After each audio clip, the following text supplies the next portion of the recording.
Amahoro y'Imana abane namwe bakunzi ba Kodi Empire mwebwe mwese mudukurikirana muri ahagiye hatandukanye. Mu nkundire ndabaramutse ndabahe nikaze muri kino kiganiro cyacu no munsi turigenekezo rya kane ukwezi ni kwa gatandatu no mwaka turi mu nkundire dusimbire neza neza ku mirongo y'urugamba hari byinshi biko biravugwa ndetse n'amakuru adasanzwe tuje kubashikiriza ndetse n'amakuru onubwe y'umubabaro ku ruhande rw'inyesha amazi igihugu cy'Urwanda muri Rubaya ku munsi weje nako zigano cikibiriraho ngomba kubabwira uburyo muri Rubaya hari gutoragurwa imirambo canke imivyimba y'abasikari batari bake b'igihugu cy'Urwanda ariko amarezo ntabwo yadukundiye ariko kano kanya tuvugana twamaze kumenya abasikari b'u Rwanda igitigiri bamaze kuhatogwa biciwe ngaha muri Rubaya biboneka neza yuko bariko baricwa muri ma operation novuga yuko ari miwe cyane ndetse n'umuhari wa AFC M23 ntwacecetse kubijanye n'ivyo ariko barabonera ngaha muri Rubaya bagize ico bivuga ko bavuze yuko ivyo bariko barabona bitariko birakogwa na wazari canke na FARDC gusa hashobora kuba harimo kuboko kuwundi muntu atariko araboneka bakaba bagiriza canke batunga gatoki leta z'ubumwe za Amerika akaba ariyo yoba iriko irakubita akanyundo ko mu mutwe bano basirikare ba AFC M23 twaje tubabwira ukungene amabwe bariko barabonera hariya muri Rubaya muri rusange tubabwira ukungene ibintu bimeze ndazi yuko muza kumva makuru menshi kandi yakanovera muri kino kiganiro sivyo gusa toza gusimbara muri Side Kivu naho hari ibice biko birabera mu migwa biriko biranavugwa cyane yuko ikirere cyagoma cuba cuzuyemo amadrone atabonekana umwanya n'umwanya hashobora kuba ikintu kidasanzwe ibindi byose twaje tubabwire muri kino kiganiro cacu twamaze kuba tubategurira kabisa twabashiriye kumeza sivyo gusa turaza gusimbira mu Minembwe aho biboneka neza yuko ingabo z'Uburundi FDNB wazareno na FARDC bagikomeza gukora ibitero bikomeye ku birindiro by'inyeshamba zatwigane kutigwaneho n'amahoro ifise mu misozi miremire ya territoire ya Fizi biriko biragaragara neza yuko ariko barayisukako amabombe n'amasasu mu fururizo mu buryo budasanzwe ibi byose twaje tubabwire muri kino kiganiro kuko twamaze kuba tubibategurira muri kino kiganiro kandi turayaga kubijanye n'ivyabaye muri Rucuru aho FARDC yasohoye urwandiko canke yagirije umwari w'inyesha amazigo cy'u Rwanda kwica abenegihugu batari bake ndetse no kubahamba mu binogo rusange ivyo bitwa amafose commune twaje tubabwire ibitigiri byamaze kumenyekana yuko inyesha amazi y'u Rwanda zishe canke zasize zihitanye aha muri Rucuru neza na neza mu gace kitwa Kisekuro aya makuru yose n'ayandi twamaze kuba tuyamenya niyo mpamvu ndagusaba kora kino kiganiro kuva ku ntango kugira ngo ushobore kumva byinshi tuba twavugiye muri kino kiganiro kuko iyo uravye ikiganiro agace gato bituma utamenya ivyo twavugiye mu kiganiro byose ugasanga hari ivyo uriko uratubaza aha ngo mwatubwiye ngo ingo bimeze gute niyo mpamvu ndabasaba kora kino kiganiro kugira mu kimare hama muza muri commentaire muvuga ati bwana Kodi the Black ivyo mwavuze twavyumvise kandi intererano yacu ni imukazana muri commentaire rero ico tubasaba sikindi mu kwinjira mu kino kiganiro twiya tubabwire ivya Rubaya mu nkundire mu dufende kuri subscribe ku batarabikora babikoze mu dufende kuri like ndetse muze no muri commentaire mushobore kugira ico muvuze bavuga yuko ikinyoni kigurutse kitavuze bacitwa icana mu nkundire rero duhere ngaha muri Rubaya ibintu nivyoroheye cyane inyeshamba z'igihugu cy'u Rwanda ni muri Rubaya novuga neza yuko hakiri mu maboko y'inyeshamba z'igihugu cy'u Rwanda RDF M23 ariko kuba mu minwe ya RDF cyangwa igihugu cy'u Rwanda ntikibuza yuko impfu z'abasikare b'igihugu cy'u Rwanda bari ngaha muri Rubaya zikomeza kwiyongera ni mu ma operation atamenyerewe cyane mu operation atamenyekana cyane ariko aragenda hitana abasikare bake b'igihugu cy'u Rwanda bari ngaha muri Rubaya ku munsi wejo mu kiganiro n'abategura masaha y'ijoro nagomba kubabwira neza yuko M23 iriko iratakaza abasikare benshi cyane ndetse ubu aha muri Rubaya tamusirikare wa M23 yigendana kubera ko ashobora guhura n'akaje karamana bakamukebanya izosi rero biko biragaragara cyane biramaze kubonekana neza yuko hariho ikintu cinjiranye M23 muri Rubaya kiko kiragenda gikura mu musirikare umwe wa M23 ibi ikivyemeza canke ikibijustifya nuko hamaze imisi hariko haratogwa ibiziga by'abasirikare ba RDF M23 hariya muri Rubaya centre rero ibi biziga byatumye M23 idura gashavu ndetse ubu tuvugana ntabwo iriko iremeranya neza yuko bino bintu biriko biraba cyangwa bino bintu biriko birakogwa ngaha muri Rubaya biriko birakorwa zimenyeshamba z'u Rwanda atari ibintu novuga yuko vya wazandi canke vya FARDC bariko baragerageza gukwigiramwo leta z'ubumwe za Amerika yuko ariyo yoba iriko irakora no mu operation yo kwica abantu basikare b'igihugu cy'u Rwanda rero mwumve neza yuko iyo tuvuze neza yuko bafise igice nibisobanura neza ko batari ko barapfa gupfa bariko barapfa kabisa amakuru ava cyane abariko baratuhaye makuru bavuga yuko u Rwanda ruriko ruratakariza cyane ngaha muri Rubaya nubwo rukomeza kwihagarara ko bariko baragerageza kunyegeza uruhombo bariko baragira ni igihugu cy'u Rwanda bivanye nuko bariko baraburira ngaha muri Rubaya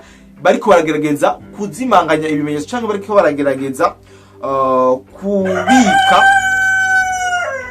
cyangwa kunyegeza uruhombo kabisa. Igihugu cy'u Rwanda cyo kiragerageza kunyegeza uruhombo rw'abasirikare bariko baraburira ngaha muri Kongo cyangwa ngaha muri Rubaya nubwo bagikomeza kwidadira nubwo inguvu zo byaramaze kumenyekana neza yuko bano basore ba President Paul Kagame kabisa tatuguvu bakigira nta tubaraga ntato kabisa, ari nayo mpamvu bariko baratakaza cyane aha muri Rubaya, ndetse bahageze ku rugero rwaho bavyagize Leta z'Ubumwe za Amerika yuko yoba ariyo ariko irakora ako kantu, ariyo iriko irica ikuramo kamwe mu basirikare b'igihugu cy'u Rwanda. Ariko ni nkuko atawamenya sinje kuvyemeza cyangwa ndabihakane kuko iyo ukontorora ahantu ukaba uri uratakaza mu buryo butangaje nk'ubu murumva c'est dommage nta muntu numwe atobigira ko amakenga. Rero kuba bavuze ko ari Amerika yo biri kirica bano basikare b'igihugu cy'u Rwanda gaha muri Rubaya nabyo birashoboka, ariko nta citwazo canke nta ruvugiro kubera ko ako gace bariko baricigwamwo nako basanzwe bonyine bariko barakontorora ijana kwijana.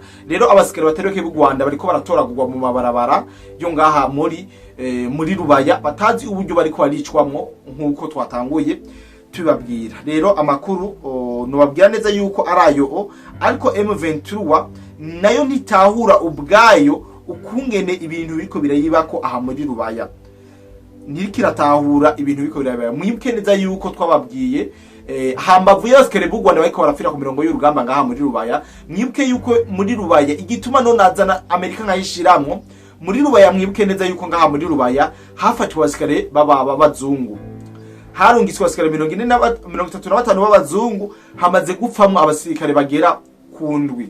Umuzungu araza bakica bagaca umutwe, umunyarwanda akaza bagafyonda umutwe. Ibi bintu twoguma tuvyagiriza wazarendo canke hari ukundi kuboko canke izindi nguvu zivyinyegeje mu tukatariko turabona. Aya namakuru y'ubutasi dushobora kuyinjiramwo, ariko igikuru ko tuba twamenye neza uko biko biragenda ndetse tukabibasangiza kuko nibitahurize ko umunyarwanda azakicwa umuzungu akicwa kandi ntibishobore kugaragara wamwishe canke urupfu rwiwe cyo rwashoboye kuvako. Mwibuke yuko abazungu indwi bo bamaze guhasiga ubuzima. Nta uzi neza ko FARDC iri kirakorana n'amajini muri kano kanya kuko uburyo bari kubaricamwo abasikare b'u Rwanda nabo baba mercenaire biragoye cyane gutahura. Reka twibandanirize n'ibindi vyoroheje kuko ibi vyo je ndabona yuko umengo biba bigumye cyane ko uno musi ishobora kuza gusobanurira uburyo wazendo yo kwinjira mu matware ya Itaharibeye mugaye kagenda kwica abantu. Ni ibintu bikomeye cyane, ni ibintu bidasanzwe. Tuvuge yuko ari M23 ko ragambanira hagati yabo bwabo, tuvuge yuko ari amashetani cyangwa amajine karagwana. Ibyo byose ni ibintu dukomeza kwibaza, ariko reka turindire. Ariko M23 mes amis aha muri Rubaya nta mahoro, nta maragamo bahafise, nta namakeyi. Ndibaza mwabonye igando twashiriyemo kandi tubabwira ibijanye no muri Rubaya bo nyine barashobora kuyikura atamuntu n'umwanditse kwabakura kuko amabwa bariko barabonayo biruta kuja kuri front line bakagwana n'uwo ariko barabona kuko no munsi deja bariko baragwana n'umuntu batabona muri centre ya Rubaya amaze kwinjira, amaze kubinjirana uwo muntu nawe bariko barabona araza agakuramwo umwe agakuramwo babiri muga kumubonesha amaso yabigoye cyane. Wopfuma ugwana n'umuntu ubonesha amaso, wopfuma ugwana n'umuntu muriko murahangana kuri front line imwe. Ariko rero tuzibara kubabwira mu bindi bice byose bikikuje iyi Rubaya muri Masisi biriko birabera mu migwano kandi biko biraboneka neza cyane yuko FARDC wazanye bariko baragira advance nziza, bariko baregera imbere bafata ibice bikomakomeye vy'ingenzi ngaha muri Nord Kivu kabisa. Mumve neza ko inyesha amazubona ziko ziratitira, ziko zirakubitwa hasi no hejuru. Recto Verso Woman the Way bariko barababazwa kabisa mu buryo budasanzwe. Kandi zokomeza tubazanira amakuru ingene bariko barakubitwa ahagiye atandukanye bose tubibazanira, nta mpamvu zo kubabwira cyo kubasigira amakuru namwe y'ibiriko birababa ko tuzokwama tubizana kugira ngo mumenye. Rero Rubaya yabaye Rubaya ku bantu muzi amakuru muri Rubaya muze muri commentaire mutubwire maginga yatuvugana muri Rubaya ibintu kumengo haratekanye, ariko muri Rubaya abaryo barakubwira ko hadatekanye kubera ibiriko birabayo nagahoma munwa. Ibiko biraba muri Rubaya ninyesha amazungwana zaheje ziri kurama ko ziravuga ati twagwanye intambara nyinshi mugabo izi ntambara zo kuza bakadukura mwumwe ntabwo ari intambara zoroshe, izi ni intambara z'umwuka. Niko ariko bavuga izi ntambara ntabwo ari intambara zo kugwana mu buryo twari tumenyereye. Intambara z'umwuka zimwe nyambari shetani zigashimuta sikere ba M23 ikiro kiraba ngaha muri Rubaya nabo nyene ntaco baratahura. Ariko mu nkundi turase cyane twiyirukira tubabwira muri Rucuro mu gace bitwa Kisekuro uko biriko biragenda. Aha muri Rucuro muri Kisekuro na gace kari kamaze imisi itari mike kari mu minwe y'Inyeshamba z'igihugu cy'u Rwanda. Inyeshamba z'u Rwanda zigafata kano gace novuga yuko atamabi namwe yo kwisi zitahakoreye. Gushurashuza abamama n'abakobwa n'abana batarakwiza imyaka 18 barashurashujwe, ndetse kwibwa utwabo abakongomani kunyagwa. Ibi byose byarabaye mu buryo bukomeye cyane. Iyi rero ngaha muri Rucuro aha muri Kisekuro inyuma y'imigwano imaze imisi kirahabera, FARDC yarashoboye gukubita inyeshamba z'u Rwanda ziravaho ziriruka ziromoka. FARDC iraharibera, ariko imaze kuharibera ivyo yasanze muri bino bibanza inyeshamba z'u Rwanda zari zirimo nagahoma munwa n'ibintu umuntu wese byotera amakenga canke byotera umubabaro, kuko basanze harimo ibinogo rusangi ibyo bitwa amafosse commune y'abana b'abakongomani bishwe bazikwa muri ivyo binogo. Basanze hariho abafungiranwe, hari abatawe mu mawese. Ibi byose n'amabigisha baz'u Rwanda zasize zikoreye ngaha muri Kisekuro neza neza muri territoire ya Rucuro. No babwira neza yuko FARDC igerageje kuraba imaze kuhagira igakora analyse, basanze M23 yishe igitigiri kinini cy'abene igihugu basanzwe baba muri bino bice. Mwumve neza yuko ivyo bakoze za Bukavuna zagoma mu mice byose bagiye barafata bakica abantu kabashira mu binogo rusangi bakaca bagiriza ibintu bitaca nibize. Mwumve neza yuko ari ibintu bibabaje cyane biko biranga kutamba Kongo. Reka renda bibwirire ico abasikari ba RDF baziza bano bene igihugu bo ngaha muri Kisekuro. Amakuru ava mu bene igihugu basanzwe bahari bashoboye gushira amakuru ahabona, bavuze yuko abicwa ngaha muri Kisekuro bakaza guhambwa hamwe cyangwa bagatabwa mu mawese barabo bita abangwa ba FDLR. Nta wamenya rero yuko M23 na FDLR ho bahuriye, ngo FDLR ngo niyo ngo yatumye baza kwica bajya abantu. Mwumve ngo yababonye ngo wazarendo, ngo yababonye ngo FDLR kugira ngo baronke ingenda muvano yo kugira bice inzira karengane nyinshi z'abakongomani ngaha ku butaka bwa Kongo. Ibi ndazi neza abadukurikiranye mwagiye muronka izi nkuru z'umubabaro, ariko ubu tuvugana FARDC yaramaze kubihigarura ndetse yaramaze gusubiza ibintu mu buryo ibintu bimeze neza kabisa. Nubwo abatuvuyemo batatugarukamwo, mwumve neza yuko ibintu FARDC yamaze kubishira mu buryo, nubwo M23 bo yabatembanye, ariko nukomeza kwihangana. Nta rumwe rumuzamu w'inosi twese niyo turiko turaje, ariko mwumve neza yuko amabwa bahakoreye ari amabwa y'indenga kamere, ari ubwicanyi buteye n'ubwoba. Jewe mpora ngerageze kwiyumvira kukaraba ivyo M23 ikorera abakongomani, nkasanga ni ibintu bitabaho. Ndibaza kuva isi kibaho kino kiroberi nico kiroberi ca mbere cishe abene igihugu batari bako. Kwibindi biroberi ivyo biza bigomba gukingira abene igihugu, ariko iyi M23 mwumva iyi RDF mesherizami iza igomba kurimbura aho gumere igihugu. Ntabwo ari kubungabunga ubuzima bw'umere igihugu, ni kugira ngo imurimbure, kuko turabanye abo yishe muri Rucuro. Rucuro novuga yuko ari territoire yapfiriyemo abene igihugu batari bake. Rucuro kabisa barafuye. M23 yarasasitse inganda aha muri Rucuro, bageze ngaha muri Kisekuro ho byabaye grave cyane mu buryo bukomeye. Ino nkuru rese ngomba ko twoyibandaniza kubera inkuru dufise ni nyinshi. Reka mu nkundire dusimbire gato cyane cyo twigarukira muri Side Kivu onyene twaze tuje hariya mu Minembwe. Ibintu vyatwigwaneho kabisa biguma bifumba mu mwotsi, baguma begenyeza kare kubera ko bariko barahakubitirwa mu buryo bukomeye cyane ha muri Minembwe. Amadrone CH4, amadrone y'intambara niyo ariko aragwana zino ntambara.